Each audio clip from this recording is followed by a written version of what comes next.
Ukiwa na maradhi hata ibada huwezi kufanya. Huwezi kabisa. Huwezi kufunga ukiwa na maradhi ndio yataja hapa. Huwezi kusali sala za usiku. Huwezi kufunga sunna. Tendo la ndoa huwezi. Umasikini ndio utakuwa unaingia pale nyumbani. Sasa utaweza vipi? Masononeko, nafsi yako inakosa faraja, unakuwa mtu wa aibu kila wakati. Kuna watoto wa kike wengine hata hisia la tendo la ndoa hana. Yes, hii hapa jamani, mmeiona hii dawa? Hii sio chungu, dawa nzuri sana ambayo tunaweza kutumia Qur'ani na sunna za Mtume sallallahu alaihi wasallam. Wallahi billahi, hata ukiwa Ulaya hii tunakutumia. Popote Uingereza, Ulaya, Marekani, Warabuni tunakutumia. Kuna wanawake hawana hisia ya tendo la ndoa. Kuna wanawake hawapati siku zao. Kuna wanawake wanapata siku kwa mara chache sana. Sasa hizi chupa nitakiwa zinywe 5 mpaka 6 inategemea. Kuna wanawake hawapati watoto. Unaanza kutumia kwanza hii hapa. Ukisha kutumia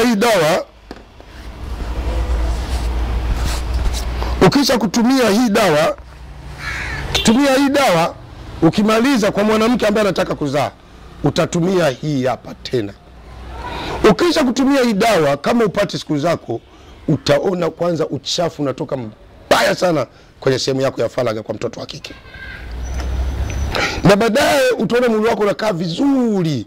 Na ukienda kumwambia sasa katibu kata au mkurugenzi, bwana sasa tunaenda kucheza mpira, atafunga magoli vizuri, na wewe ambaye ulikuwa golikipa utadaka mipira vizuri, na baadaye utaanza kuona tumbo linabadilika, unapata kitambi kisichokuwa na daktari maalum.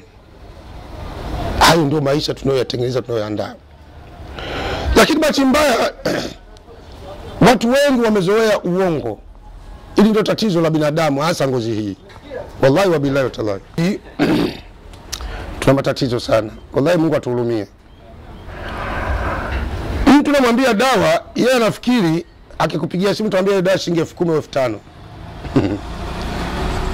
Hivi kwa akili ya kawaida tu wewe upate uzazi au kuondolewa matatizo, sababu hii dawa inakwenda kurekebisha mwili, kutoa kwenye maharibiko, kuleta kwenye system yake ambayo Mungu aliuandaa kuwa hivyo. Ili wewe kama pressure, sukari inafanya moyo unakuwa kwenda mbio, unasikia mwili wako unakuwa una raha, hii dawa inaenda kukufanya mwili wako unakuwa comfortable, na unakaa katika maisha mazingira mazuri na unaenjoy, lakini umaintain diet. Ufuate maelekezo nitakao kuelekeza. Ufuate maelekezo. Sasa watu wengi anakupigia akakimbilia gharama, ungetuambia gharama. Sasa mimi gharama nitakwambiaje, sijui naumwa nini? Jamani, hata hospitali tunavokwenda masheke, madada zangu, tunamuona daktari kwanza, unamueleza matatizo yako. Daktari, mimi siuzi dawa, mimi sina pharmacy ya dawa jamani. Mimi natibu watu. Kwa watu punguzeni simu za malalamiko. Mimi sema wewe nimekwambia hivi, usiniulize gharama ya dawa. Niambie sema popo mimi na tatizo kadha. Ukisha kuniambia mimi nakwambia dawa yako kiwango kadhaa. Sasa mtu sio kajenga tu kwamba lazima atakunywa kopo moja. Inategemea ile ugonjwa umekuathiri kwa kiwango gani. Ugonjwa umekuathiri kwa kiwango gani? Kwa sababu maradhi, mtu anaweza akaathirika na maradhi kutokana na muda yaliyokaa mwilini maradhi. Kuna mtu anaweza kutumia hii nusu kopo, kopo moja, kopo mbili, kopo tatu. Hata mtu anaumwa malaria. Kuna mtu anaweza akawa na malaria. Kuna mtu ana malaria anakula dawa tu tembe, malaria ikaisha. Sisemi watu wa Ulaya hamna malaria, nazungumzia Afrika. Na kuna mtu anaweza kuwa na malaria akala tembe ikadunda, akachoma sindano za masaa, bado akawekewa drip, ndio malaria ile inashuka. Kwa watu waelewe, haiwezekani watu tiba wote kwa kama uniform ya shule au uniform ya jeshi, askari wote wamevaa uniform za aina moja la jeshi la Tanzania. Hakuna tiba ya namna hiyo. Hebu badilikeni wa Tanzania, na wagonjwa badilikeni. Nyinyi ndio mnalazimisha watu wa kuibieni, kwa sababu mnalazimisha vitu ambavyo havipo kabisa. Nyinyi ndio mnalazimisha watu waibie. Mnalazimisha mambo ambayo hayapo katika mifumo ya tiba. Na watu wapunguza itikadi za kishirikina. Hivi kwa akili tunaongea kilini, dawa ya kurekebisha mwili wako ukakaa katika formula nzuri, unaweza kupata kwa $10 au $20. Haya, mimi material ya kutengeneza hii dawa nimetumia material gani? Sasa tusiwe na akili kama zile zilizopita miaka 10 iliyopita. Babu mmoja alitangaza kikombe kule, watu wazima na akili zao, nauli 500,000 mpaka milioni. Eti kikombe shilingi 500. Inaingia akilini kweli? Sasa Waafrika ndio akili zetu ziko hivyo. Yaani mtu anadanganywa, hata akili yake inajua anadanganywa, lakini bado anakubali ule uongo anaodanganywa. Akia Mungu, mfano, kaja mtu mmoja ananiambia, "Shehe, mimi nataka dawa ya kuongeza urefu wa uume wangu mfupi." Nikamzauliza hivyo hivyo eti nikamzauliza, "Una akili timamu kweli? Wewe mzima? Hivi kilema alichozaliwa nacho unaweza kukitibu?" Kuna vilema Mungu kilema navyo havitibiki. Hicho ni kilema. Kuna tatizo na kilema. Ni kama vile kilema cha mtu kazaliwa hana jicho. Haya, atafanywa operation ya kuweka jicho lingine yole. Hicho ni kilema. Na kuna vilema kama vya utu uzima vipo vinavyotibika na visivyotibika. Sasa watu wengi sana uwezo wetu unakuwa ni mdogo hata wa kufikiri mtu anapougua. Vinginevyo tutakuwa tunaingizwa chaka kila mwaka, kila dakika. Na ndio maana tunaamua kufunguka, kwa sababu huduma zetu sisi ni za kiimani. Ni huduma zinazotakiwa kwanza uamini Mwenyezi Mungu yupo, heri na shari zinatoka kwa Mungu. Yote linalokupata linalokikosa ni kadari ya Mungu au mpango wa Mungu. Lazima tufike tukubali hayo kama sisi kweli ni Waislamu. Kwa ndugu yangu unanitazama kwa muda huu, muda wowote, namba yangu ya simu Sheikh Mwaipopo iko hapo. Unaweza ukanipigia kwa watu wa nje ya nchi. Unaweza mkapiga kutumia WhatsApp.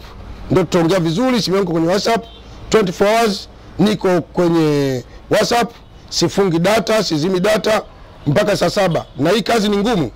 Mtu asifikiri ni kazi tu kama watu wafikiri kazi ya mchezo. Sasa wengine kazi kutuma message tu. Message siwezi kukujibu. Nikikujibu wewe na mwenzako utamjibu, tashinda na chati. Mimi nalala saa 8 usiku, wallahi. Saa 8 usiku kwa kuhudumia watu. Napokea simu na hudumia watu.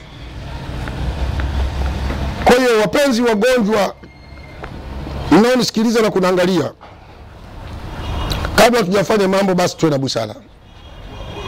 Na kuna mtu mwingine anakusumbua kabisa, "Shehe, nataka hiyo dawa." Sasa yeye anafikiri ati kuna mbele nataka dawa, labda mimi nataka sana pesa yake nichukue mimi. Yaani ananiangalia kwa tension. Baadaye mtu anabidi hapa, yani sio watu tukoje tu.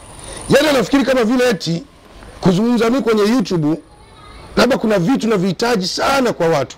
Mimi nahitaji watu wapone. Wakipona watu ni furaha kwangu, furaha kwa mgonjwa, na Mwenyezi Mungu anatuongezea sisi fungu kubwa sana mbele ya Mwenyezi Mungu. Sasa naomba watu waelewe masuala ya ugonjwa. Ugonjwa si kitu cha mchezo. Kumtibu mtu iwe kwa Qur'ani, iwe hospitali, inahitaji akili na maarifa na kutuliza bongo wako kwa hali ya juu. Vinginevyo unaweza kuona wapo watu dawa hawaponi. Dawa hizi kwa wale ambao wana sihiri, kuna kitu kinaitwa sihiri. Sihiri ni uchawi ambao mtu amelishwa. Unaweza kanipigia simu yangu, nitakupa maelekezo, utapata huduma vizuri.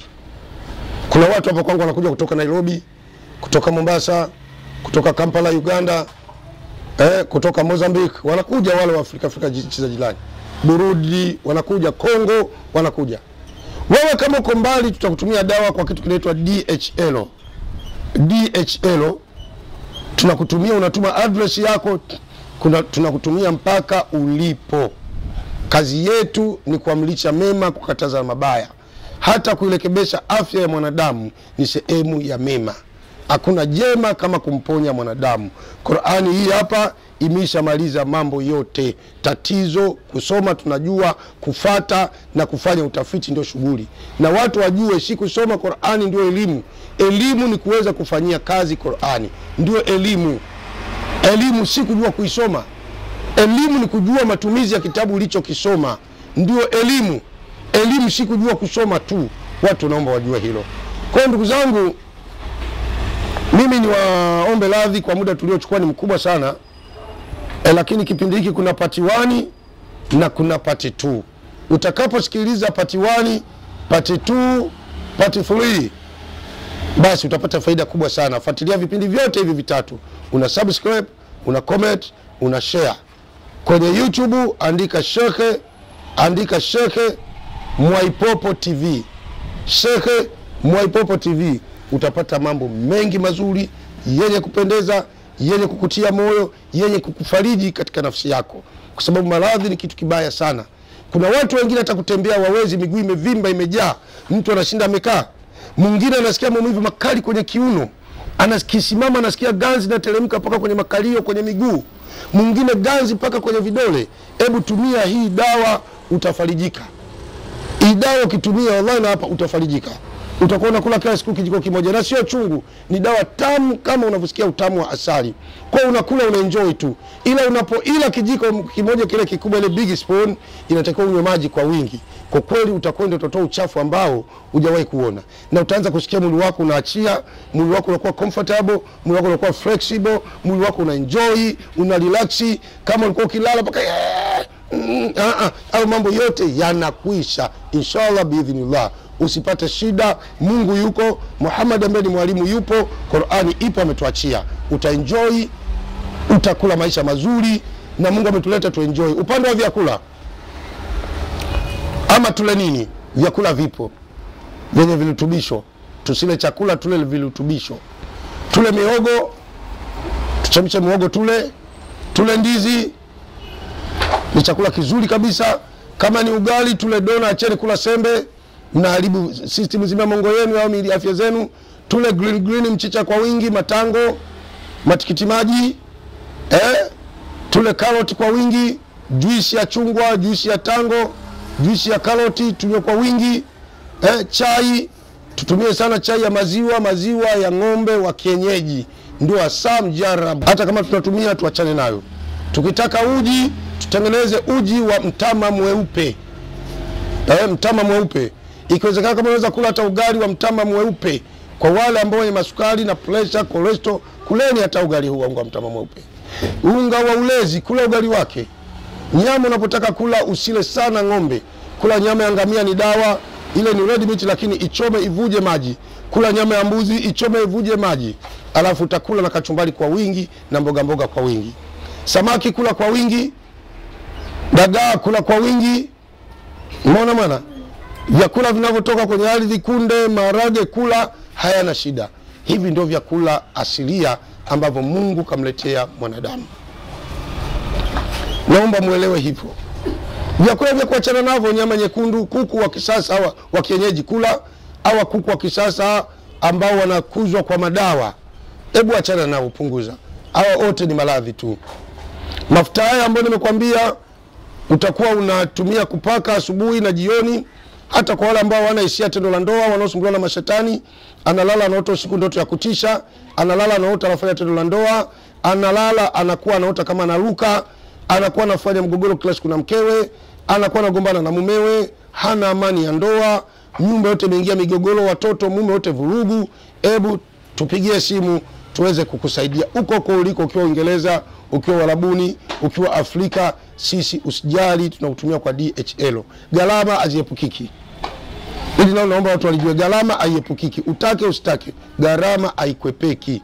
Gharama lazima ulipe, ukilipa ndio tunakuletea huduma yako paka nyumbani. Na duniani hakuna vya bure. Ukitaka vya bure basi subiri siku ukifa ndio utabebwa bure bila gharama. Lakini vilivyobaki vyote ni gharama. Kwa maana watu wamezuia bure sana.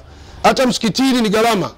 Wewe ukiona msikiti umejengwa, yale maji unayotawaza wenzao wako wamelipia, carpet unayosujudia wenzao wamelipa. Yaani katika dini yetu Waislamu hakuna cha bure, vyote ni gharama. Sasa ukitaka vya bure subiri ufe, siku wewe kubeba la ilaha illallah, la ilaha illallah, la ilaha illallah Muhammadur Rasulullah. Pale ndio hamna malipo. Pale ndio hamna malipo, ni bure, na watu wanagombea kukutendea wema kukubeba. Lakini aliyobaki maisha duniani yote ni very expensive. Tusidanganyane watu. Sababu mtu akikuona umevaa kanzu unajua ni shehe tu, kwamba shehe ni mtu wa bure bure. Mimi ni binadamu, nahitaji kula, nahitaji kuvaa, nahitaji kulala, nahitaji kusoma na kusomesha. Sasa utaniambiaje mimi sihitaji pesa? Nahitaji pesa lakini iwe ya halali. Hapo watu waelewe. Nahitaji pesa lakini iwe ya halali, na iwe kipato changu cha haki, kwamba nimemtengenezea mtu dawa ambayo ni ya kweli, na nimempa kwa tatizo ambalo ni la kweli, na amepona kwa haki, basi anipe jasho langu kwa sababu ni haki yangu. Nikitengeneza dawa ya uongo, nikatengeneza maneno ya uongo ili kukukonvince uchukue kitu cha uongo, na najua kwa dhali ndani ya moyo kwa ni uongo, hata ukinipa ile ila haina baraka, napata laana na dhambi na ni dhuluma. Ila kama umekunywa dawa ya halali na ukupona, sasa hiyo tabaki sasa ni kadari ya Mungu. Hata hospitali watu wanakufa, hata hospitali watu wanapona. Hospitali kuna watu kufa wafi cha moto wanakiona. Kwa ndugu zangu, haya mambo lazima tuyajue. Kwa sababu kuna mtu akishasikia shehe, mashehe wengi tumeshazoeshwa hivyo kwamba kazi yetu kuitwa kwenye shughuli, unaambiwa soma tu juzu wama, hapo kishasomwa unaletewa sahani ya wali na finyango za nyama ndio sadaka yako. Ukisema mtu anakuambia, na wewe shehe unataka nini? Kwani mashehe unataka nini? Kwani wewe ukaya shehe anataka nini? Ila maisha ni kwako tu, kwa shehe kuna maisha. Kwa ushehe namna hiyo mimi siuhitaji. Mimi nahitaji nifanye kitu kwa uhalali, nipate haki yangu kama shekhi, kwa sababu mimi ni mhubiri, bado maisha yanaendelea na tunapenda maisha. Niwashukuruni sana ndugu zangu watazamaji wa channel ya Mwaipopo na wafuasi wa Mwaipopo, Sheikh Mwaipopo Online TV. Mwisho wa kipindi ndio mwanzo wa kipindi. Niseme kwamba nimwombe Mwenyezi Mungu kila atakayetumia dawa hii Mungu amponye kwa idhini yake, na Mungu atondolee maneno mabaya, atupe maneno yenye busara na hekima, awajalie wagonjwa wote wa duniani wanaoumwa Mungu awape afya njema. Na inshallah kila tunapokaa Waislamu wote duniani tuombe wenzetu Afghanistan, Mwenyezi Mungu aendelee kutia baraka na utulivu katika kikundi cha Taliban, kwa sababu wamechukua nchi kwa amani, waiongoze kwa amani, na walioko pembeni zao wote ni Waislamu, ni watu wa amani, na wao wamebeba bendera ya la ilaha illa Allah Muhammadur Rasulullah, ambayo ni kalima ya imani na amani. Tuombe sana dua na Waislamu wote duniani, fi mashariki wal magharibi. Tuombe Waislamu wote kaskazini na kusini, Mungu awatie nguvu na afya, na hata wasiokuwa Waislamu bado ni umma wa Muhammad. Hata wasiokuwa Waislamu bado Mwenyezi Mungu awape afya, awape hali njema inshallah. Wa hadha, assalamu alaykum wa rahmatullahi wa barakatuh.